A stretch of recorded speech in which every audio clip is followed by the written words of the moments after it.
Hi folks, this is Nathan again with the ebookreader.com. For this video I wanted to give you guys a quick comparison between the Kobo Aura here on the left and the Kindle Paperwhite 2 here on the right. So these are like the two top e-readers on the market right now. Let's go ahead and show you some of the similarities and differences between the two. The first thing obviously that stands out the most is like how much smaller the Kobo Aura is than the Kindle Paperwhite. It has the same size screen. You got the 6-inch screen. But they've really downsized the size of the footprint of the Kobo Aura. I really like the design. Another thing with the Kobo Aura is it has a capacitive screen. Well, they both have capacitive screens, but the Kindle's screen is indented, where the Kobo's, it's all on the same level like it would be with a tablet. It's really cool. I really like the design of this Kobo Aura. It's also extremely thin and light. It's the nicest designed e-reader as far as I'm concerned. It's got the light up here for the front light, the power button right there, and it's got the memory card slot down here and USB port. But the main difference between these two, as you can see straight off, is the screen. So let me turn this light off, you can see them a little bit better. The Kindle screen obviously is just a lot wider than the Kobo Aura's. The Kobo Aura has a lot more of a yellow tone to it, especially towards the top. Like the top half is a lot yellower than the bottom half. So I mean, the Kindle screen, it's almost perfectly uniform. Just a little tiny bit of shadowing at the bottom where the LEDs are. The Kobo has a little bit of shadowing at the bottom too, but the Kindle definitely has the major advantage as the screen as far as I'm concerned. For whatever reason, the Kobo Auras, I don't know if it's because of the way they did the screen with the all being on one level and stuff, but it definitely doesn't have the lighting as even lighting as the Kindle Paperwhite, and the text just isn't quite as sharp when you're looking at it up close like I am right now. So it's like I say on the Kobos, it looks like you're looking through it like there's like a glass on top or something. It looks like a little bit fuzzy, where the Kindle is a lot sharper. The font looks a lot clearer for whatever reason in person up close. So the one advantage that the Kobo has, of course, is you can go in and change the fonts. The Kindle, it doesn't have nearly as many font options as the Kobos. You can go in and change, there's the 6 base fonts and you got the 3 line spacing and margins, but the Kobo has a whole ton of margins and line spacing settings. You've got a whole bunch of different fonts in here, and you can load your own fonts too. I really like this font, for instance. But yeah, so you can go in and see how clear that is. It's definitely clearer than that Georgia that was just on there, or the Cecilia. But as far as the Kobo or the Kindle goes, you can't load in your own fonts anymore, so it's kind of annoying. But comparing these two fonts, you can go in and make it more bold on the Kobo. You can adjust the shape, the sharpness, and the weight, so you can actually make it look like it's bolder on the Kobo. It does take it a second to update here. Okay, there we go. So it definitely looks bolder on the Kobo now, but the font's a lot more fuzzy when you do that. So as far as comparing features on these two devices, they're both very similar. They got a lot of the same things going for them.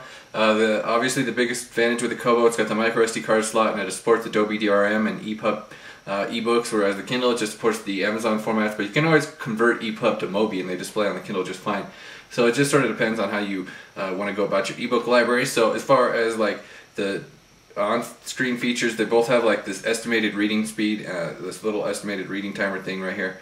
They both have the web browsers. They both have like support for some games and some extra features like the notepad and stuff like that. The Kindle has the new feature they just added, this little fast page turn thing where you can scan chapters like this, and you can scan through the pages like so. They both have, let's see here, they both have translation dictionaries. They both have access to the web, like I said. So like with the Kindle, you can hold down on a word and then it will bring up the options for the dictionary. You can also look it up on Wikipedia. So the Wikipedia option isn't something that the Kobo has. If we hold down on a word here, you will get the option for the dictionary, and you can also hit this again down here and it'll get the options for the translations dictionary. So the same sort of deal with the Kindle. If you hit more over here, we can go translations. So it just sort of depends what features are most important to you, but these two guys have a lot of the same features. And like I said, the Kindle, another feature it has landscape mode. The Kobo's never added landscape mode to ebooks. You can view PDFs in landscape mode, but at regular ebooks you have just the regular orientation, portrait orientation. So they both have the bookmarks and they both have the syncing.